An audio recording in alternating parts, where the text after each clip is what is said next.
तो विद्यार्थी मित्रों આપણે હવે ચેપ્ટર નંબર 12ના 3 સ્વાધ્યાય પછી જોવા જઈ રહ્યા છે થોડા ડિફિકલ્ટ એક્ઝામ્પલ.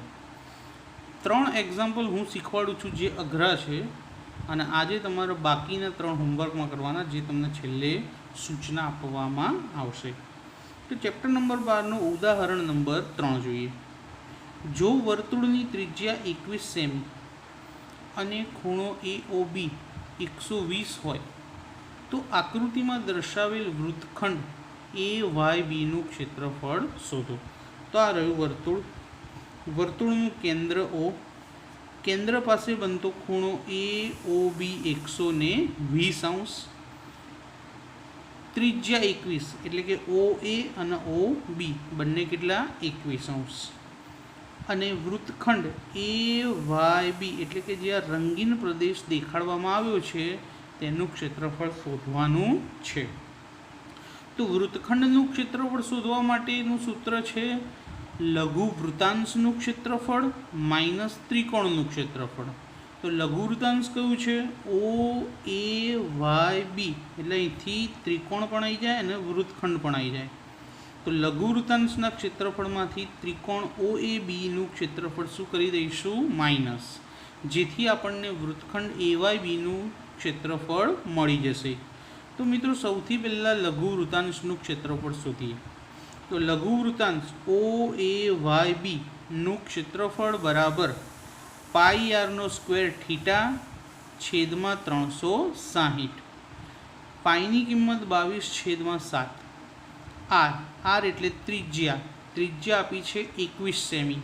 આરનો વર્ગ છે માટે ત્રિજ્યા 2 વખત લખીશું. થીટા કેન્દ્ર પાસે બનતો ખૂણો 120°, 22/7 અને જોડે છેદમાં કેટલા હતા 360.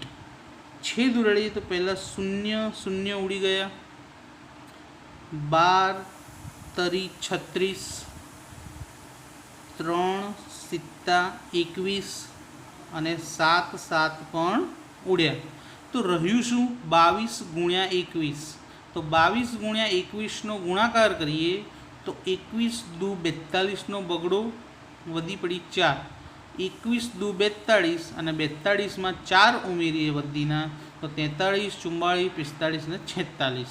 તો 462 સેન્ટીમીટરનો સ્ક્વેર કોનું ક્ષેત્રફળ મળ્યું લઘુ વૃત્તાંશ OAY અને Bનું. હવે લઘુ વૃત્તાંશમાંથી OAB ત્રિકોણ છે તેનું ક્ષેત્રફળ બાદ કરી દઈશું, પણ એના માટે ત્રિકોણનું ક્ષેત્રફળ શોધવું પડશે. ત્રિકોણના ક્ષેત્રફળનું સૂત્ર છે પાયો ગુણ્યા વેધ, 1/4 ગુણ્યા પાયો ગુણ્યા વેધ. તો જો આ ત્રિકોણ મેં અહીંયા સીધો દોર્યો OAB, એનો પાયો કયો છે AB અને વેધ દોર્યો મેં OM. OM છે એ ખૂણા ઓના 2 ભાગ કરે છે.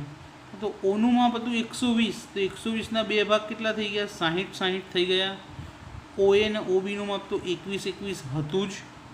OM વેધ હોવાના કારણે M પાસે કયો ખૂણો બનાવે છે 90°નો ખૂણો બનાવે છે, અને M છે એ ABનું મધ્યબિંદુ બનશે કારણ કે સમદ્વિબાજુ ત્રિકોણ છે. સમદ્વિબાજુ ત્રિકોણની અંદર વેધ હંમેશા પાયાની મધ્યમાં જ છેદતો હોય. તો એ M બિંદુ છે એ M બિંદુ રેખાખંડ ABનું મધ્યબિંદુ થશે. તો AMનું માપ શોધી તેને બમણા કરવાથી ABનું માપ પ્રાપ્ત થાય. તો જો વિગતવાર લખ્યું છે. ત્રિકોણ OAB સમદ્વિબાજુ ત્રિકોણ છે. કેમ? કારણ કે તેની 2 બાજુના માપ સમાન છે.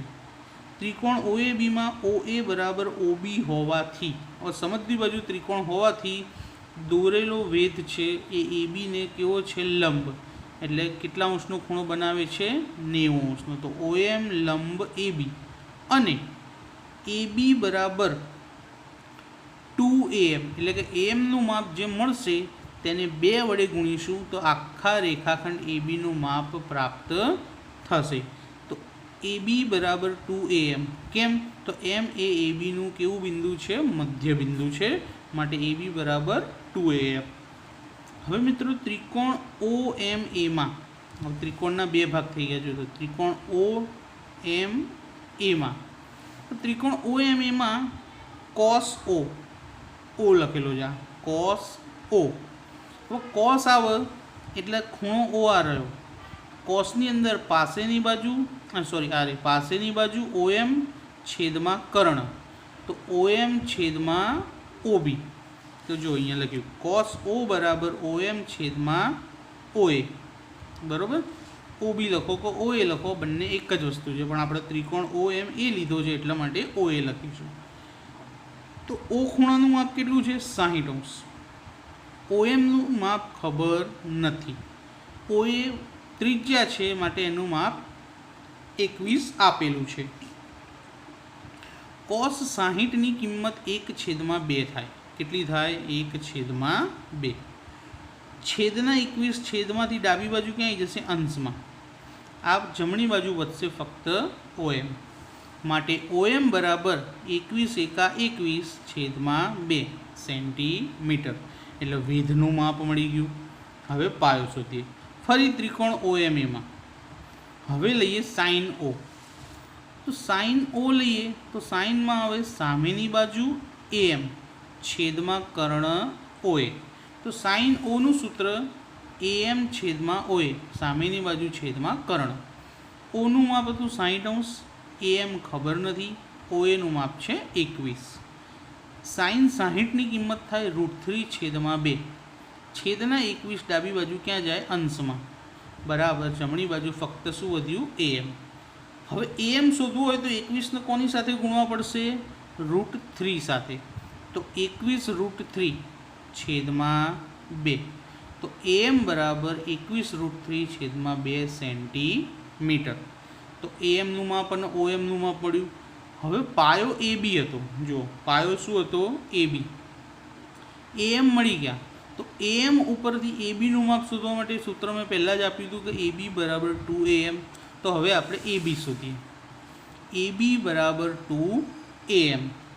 AM ની કિંમત મળી 21 √3 છેદમાં 2, તો 2નો અને 2નો અહીંયા છેદ ઉડી ગયો, શું વધ્યું? 21 √3 સેન્ટીમીટર। AB મળી ગયો। AB શું છે? ત્રિકોણનો પાયો। तो आटली बधी मजूरी આપણે શેના માટે કરી કે ત્રિકોણનો વેધ OM શોધ્યો અને ત્રિકોણનો પાયો AB શોધ્યો। હવે વેધ અને પાયા પરથી ત્રિકોણ OAB નું ક્ષેત્રફળ મળશે। તો ત્રિકોણ OAB નું ક્ષેત્રફળ બરાબર 1/2 ગુણ્યા પાયો એટલે AB અને ગુણ્યા વેધ એટલે OM। તો 1/2 ગુણ્યા AB નું માપ કેટલું છે? 21 √3 गुण्या OM નું માપ હમણાં કેટલું શોધ્યું હતું? 21 છેદમાં 2। 21 ગુણ્યા 21 441, 21 નો વર્ગ કેટલો થાય? 441 √3 છેદમાં 2 ગુણ્યા 2 4 સેન્ટીમીટર નો સ્ક્વેર। કોનું ક્ષેત્રફળ મળ્યું? ત્રિકોણ OAB નું ક્ષેત્રફળ। હવે વૃત્તખંડ AYB નું ક્ષેત્રફળ શોધવું હોય તો એનું સિમ્પલ સૂત્ર મેં કીધું હતું કે લઘુ વૃત્તાંશનું ક્ષેત્રફળ માઇનસ ત્રિકોણનું ક્ષેત્રફળ। તો લઘુ વૃત્તાંશ OAYB નું ક્ષેત્રફળ માઇનસ ત્રિકોણ OAB નું ક્ષેત્રફળ બરાબર લઘુ વૃત્તાંશનું ક્ષેત્રફળનું સૂત્ર ઉપરથી આપણને કેટલા મળ્યા હતા? 462, જો અહીં લખેલા છે ડાબા પેજ ઉપર, ઓછા ત્રિકોણનું ક્ષેત્રફળ 441 √3 છેદમાં 4। હવે આ બંનેની બાદબાકી કરીએ, પહેલાં કોમન લઈએ। બાદબાકી તો જો કે થશે જ નહીં, કંઈ કંઈ અહીંયા √3 છે, પહેલાંમાં √3 નથી। તો 462ના અવયવ હતા 22 ગુણ્યા 21 અને 441ના અવયવ પડે 21 ગુણ્યા 21, તો 21 કોમન નીકળી જશે। તો 462માંથી 21 કોમન લઈએ તો કેટલા વધશે? 22 ઓછા 441માંથી 21 કોમન લઈએ તો કેટલા વધશે? 21 √3 છેદમાં 4 બરાબર। હવે ચોગડો પણ કોમન લેવો હોય તો ચોગડાને બહાર લેવો હોય તો ચોકડી ગુણાકાર કરવો પડે। તો આ 4ને પહેલાં કોણ જોડે? ગુણ્યા 22 જોડે, તો 22 ચોક 88। હવે ચોગડો આખાના છેદમાં આવી ગયો એટલે એના પછી બહાર લેવાય। તો 22 ચોક 88 ઓછા 21 √3, જેના છેદમાં હોય એને ગુણાય નહીં, જેના છેદમાં ના હોય એને જ ગુણવો પડે।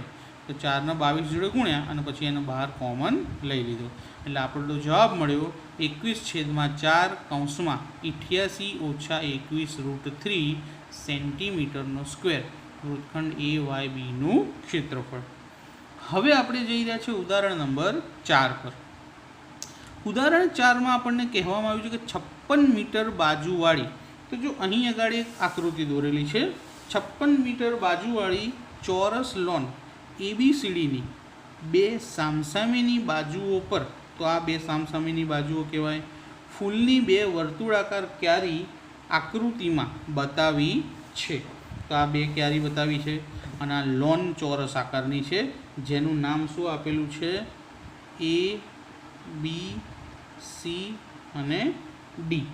અને બંને ક્યારીઓમાં વિકર્ણ જ્યાં છેદે ત્યાં O બિંદુ આપેલું છે.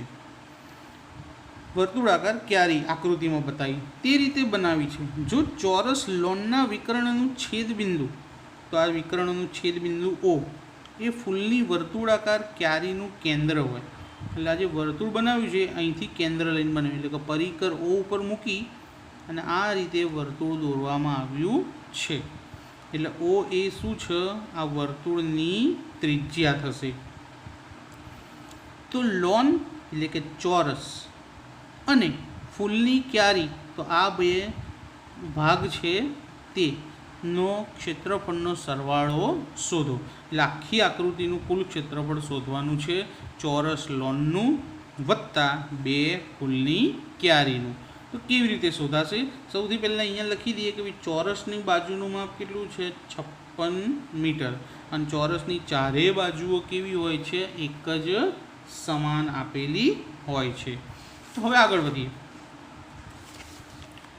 કે ચોરસ લોન, સૌથી પહેલાં ચોરસ લોનનું ક્ષેત્રફળ બરાબર ABCD.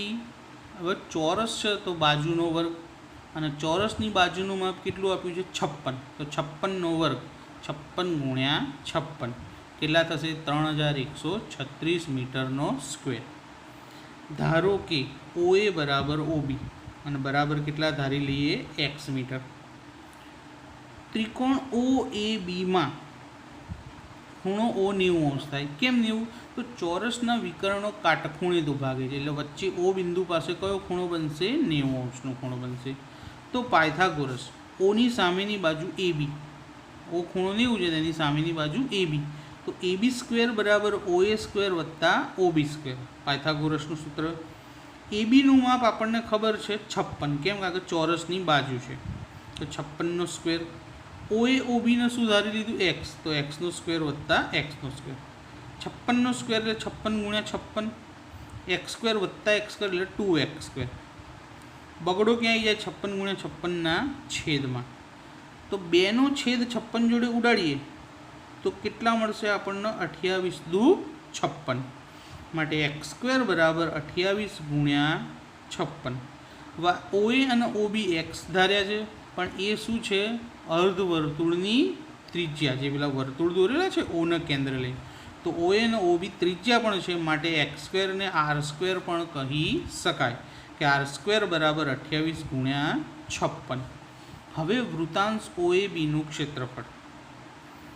તો વૃત્તાંશ OABનું ક્ષેત્રફળ πr² થીટા છેદમાં 360.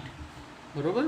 તો આપણે વૃત્તાંશ OAB એટલે આ જે છે O A અને આમ ફરીને B, તો આખા વૃત્તાંશનું ક્ષેત્રફળ શોધીશું અને એમાંથી ત્રિકોણનું બાદ કરી દઈશું, એટલે આપણને ફૂલની ક્યારીઓનું ક્ષેત્રફળ મળી જશે.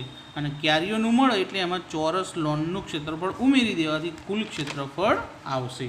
તો સૌ પ્રથમ વૃત્તાંશનું ક્ષેત્રફળ πr² થીટા છેદમાં 360. પાઈની કિંમત 22/7 ગુણ્યા rનો સ્ક્વેર, તો r સ્ક્વેરની કિંમત કેટલી હતી? 28 ગુણ્યા 56 ગુણ્યા થીટા. થીટા વિકર્ણો ક્યાં દુભાગે? કાટખૂણે, તો થીટા કેટલા? 90° છેદમાં 360. તો જો 0 0 ઉડી ગઈ, 9 ચોક 36, 14 ચોક 56 અને 7 દુ 14, બધા જ છેદ ઉડી ગયા. 22 ગુણ્યા 28 ગુણ્યા 2 અને એનો ગુણાકાર કેટલો થશે? 22 દુ 44. 44 ગુણ્યા 28 કરીએ તો 1232 મીટરનો સ્ક્વેર. તો ફૂલોની બે ક્યારીઓનું ક્ષેત્રફળ ઉપર નીચે બંને છે, તો બંનેનું એક સાથે જ ક્ષેત્રફળ આપણે શોધી લઈએ. તો 2 ક્યારી હતી, તો 2 ગુણ્યા ક્યારીનો આકાર વૃત્તખંડ હતો એટલે એનું ક્ષેત્રફળ થશે લઘુ વૃત્તાંશનું ક્ષેત્રફળ માઇનસ ત્રિકોણનું. લઘુ વૃત્તાંશનું નામ હતું OAB અને ત્રિકોણનું નામ પણ છે OAB. 2 ગુણ્યા લઘુ વૃત્તાંશનું આપણે શોધીને તૈયાર જ રાખ્યું હતું 1232, તો લખી દીધું. જ્યારે ત્રિકોણનું નથી શોધ્યું તો સૂત્ર લખીને શોધી લઈશું. તો ઓછા 1/2 ગુણ્યા OA ગુણ્યા OB. OA અને OB એ પાયો અને વેધ છે. કાટકોણ ત્રિકોણની અંદર કાટખૂણાની આજુબાજુની જે 2 બાજુઓ હોય, O કાટખૂણો છે, તો OA અને OB એ શું કહેવાશે? પાયો અને વેધ. તો ફરી 2 ગુણ્યા 1232 ઓછા 1/2 ગુણ્યા OA અને OB ને આપણે શું ધાર્યું હતું? X ધાર્યા હતા, તો x લખી દીધા. તો 2 ગુણ્યા 1232 ઓછા 1/2 ગુણ્યા x કરીએ એટલે શું થાય? x² હવે x² ની કિંમત આપણી પાસે છે કેટલી? 28 ગુણ્યા 56. તો આપણે x² ની કિંમત એની અંદર મૂકી દઈશું. તો જુઓ 2 ગુણ્યા 1232 ઓછા 1/2 ગુણ્યા x² ની કિંમત હતી 28 ગુણ્યા 56. હવે 2નો અને 28નો છેદ ઉડે તો 14 દુ 28. તો 2 ગુણ્યા 1232 ઓછા 14 ગુણ્યા 56. તો 14 ગુણ્યા 56 કરીએ એટલે આપણને દાખલાનો આગળ જવાબ મળે. તો જો અહીંયા કરીને દેખી લઈએ. 56 ગુણ્યા 14, એક ગુણાકાર દેખાડો બધાને. 6 એકા 6, 5 એકા 5, 4 6 24, બધી 2, 4 5 20 ને 2 22, 4 8 7. તો 784 ત્રિકોણનું ક્ષેત્રફળ મળ્યું. હવે 1232માંથી 784 શું કરશું? બાદ કરી દઈશું. તો જોઈ લઈએ. 1232 ઓછા 784, 2ની ઉપર 12, 3ની ઉપર 2, 12માંથી 4 જાય તો 8. 2માંથી 8 જશે ના, તો 2ની ઉપર 12 ના જોડે 2ની ઉપર 1. 12માંથી 8 જાય તો 4. 1માંથી 7 જશે ના, તો 1ની ઉપર 11 અને જોડે ના 1 ઉપર 0. 11માંથી 7 જાય તો 4. તો કેટલો જવાબ આવશે? 448. બંનેની બાદબાકી કેટલી થઈ? 448. 2 ગુણ્યા 448, 8 દુ 16નો છગડો વધી પડી 1, 4 દુ 8 ને 1 9 અને 4 દુ 8. તો 896 મીટર સ્ક્વેર કોનું ક્ષેત્રફળ મળ્યું? 2 ફૂલોની ક્યારીઓનું ક્ષેત્રફળ મળ્યું. હવે કુલ ક્ષેત્રફળ. તો કુલ ક્ષેત્રફળ બરાબર લોનનું ક્ષેત્રફળ વત્તા ફૂલોની 2 ક્યારીઓનું ક્ષેત્રફળ. લોન ચોરસ હતી તો ચોરસનું ક્ષેત્રફળ સૌથી પહેલાં જ શોધી લીધું તો આપણે 3136. તો લખી દીધું 3136 વત્તા ફૂલોની 2 ક્યારીઓનું ક્ષેત્રફળ અબી હાલ શોધ્યું 896. 896 બંનેનો શું કરી દઈશું? સરવાળો. 6 ને 6 12નો બગડો વધી પડી 1, 9 ને 1 10, 10 ને 3 13નો તગડો વધી પડી 1, 8 ને 1 9, 9 ને 1 10ની 0 વધી 1, તો 1 ને 3 4. આ કંઈ તો કંઈ હતું નહીં, 0 એટલે 1 ના 1 અને આ 3 4. તો 4032 મીટરનો સ્ક્વેર આખી આકૃતિનું કુલ ક્ષેત્રફળ મળી ગયું, જેમાં લોન અને 2 ફૂલોની ક્યારીઓનો સમાવેશ થાય છે. તો મિત્રો આજે આટલા ઉદાહરણ, બાકીના આવતા લેક્ચરમાં.